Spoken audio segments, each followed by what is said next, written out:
Tamil Nadu politics లో ఇప్పుడు ఒక బిగ్గెస్ట్ సెన్సేషన్ నమోదైంది. గత 50 ఏళ్లుగా సాగుతున్న డిఎంకే అన్నా డిఎంకే డామినేషన్ కి దళపతి విజయ్ గట్టి బ్రేక్ వేశాడు.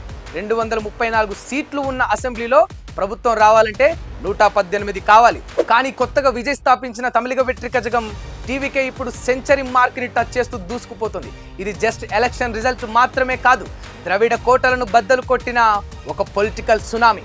అసలు ఈ తమిళనాడు రిజల్ట్స్ చూస్తుంటే ఎవరు ఎక్స్పెక్ట్ చేయని ట్విస్టులు కనిపిస్తున్నాయి. విజయ్ పార్టీ 100కు పైగా సీట్లలో లీడింగ్లో ఉంది. ఎడప్పాడి పళనిస్వామి సారథ్యంలోని అన్నా డిఎంకే కూటమి సెకండ్ ప్లేస్లో ఉంటే షాకింగ్ ఏంటంటే సాక్షాత్తు సీఎం స్టాలిన్ నాయకత్వంలో డిఎంకే థర్డ్ ప్లేస్కు పడిపోయింది. ఒక కొత్త పార్టీ పెట్టి కేవలం 2 ఏళ్లలోనే ఇలా క్లీన్ స్వీప్ చేయడం ఇప్పుడు దేశవ్యాప్తంగా హాట్ టాపిక్ అయిపోయింది. రజనీకాంత్ తర్వాత ఆ రేంజ్ ఫ్యాన్ ఫాలోయింగ్ ఉన్న విజయ్ ఇప్పుడు దాన్ని ఓటు బ్యాంక్ గా మార్చుకోవడంలో 100% సక్సెస్ అయ్యారు. ఈ సక్సెస్ వెనుక ఒక పక్కా ప్లానింగ్ ఉంది. కేవలం సినిమాల్లో వరుస హిట్లు కొట్టడమే కాదు, పొలిటికల్ ఎంట్రీ ఇచ్చే ముందు గ్రౌండ్ లెవెల్లో గట్టి వర్క్ చేశాడు విజయ్ దళపతి. అందుకు తగ్గట్లే ఓ సూపర్ హిట్ మేనిఫెస్టోని ఓటర్ల ముందు పెట్టాడు.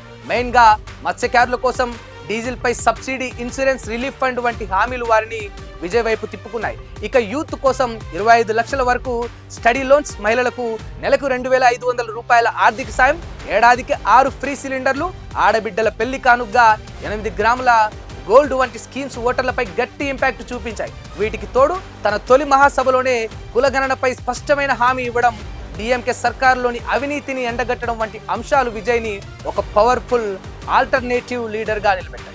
అయితే ఎలక్షన్కి ముందు విజయ్ని దెబ్బ కొట్టాలని చాలా నెగిటివ్ క్యాంపెయిన్స్ జరిగాయి. ఆయన సినిమా జననాయకన్కి సెన్సార్ ఇబ్బందులు, విడాకుల ఇష్యూ హైలైట్ చేయడం, కరూర్ తొక్కిసలాట వివాదం, ఇలా ఎన్నో ట్రై చేశారు. కానీ విజయ్ ఎక్కడా తగ్గకుండా సోలోగా నిలబడ్డాడు. క్యాండిడేట్ సెలక్షన్స్లో కూడా తన డ్రైవర్ కొడుకు లాంటి సామాన్యులకు టికెట్లు ఇచ్చి రియల్ హీరో అనిపించుకున్నారు.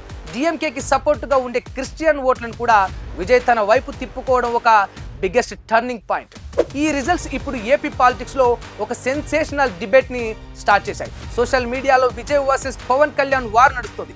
జనసేన పార్టీ పెట్టి 2019లో పవన్ స్వయంగా 2 చోట్ల ఓడిపోయారు. ఆ తర్వాత 2024లో బీజేపీ, టీడీపీ పొత్తు పెట్టుకొని డిప్యూటీ సీఎం అయ్యారు. అయితే విజయ్ సింగిల్ హ్యాండ్తో వచ్చి ఈ రేంజ్ ఇంపాక్ట్ చూపిస్తే పవన్ ఎందుకు అలా చేయలేకపోయారని ట్రోలింగ్ మొదలుపెట్టారు నెటిజన్స్.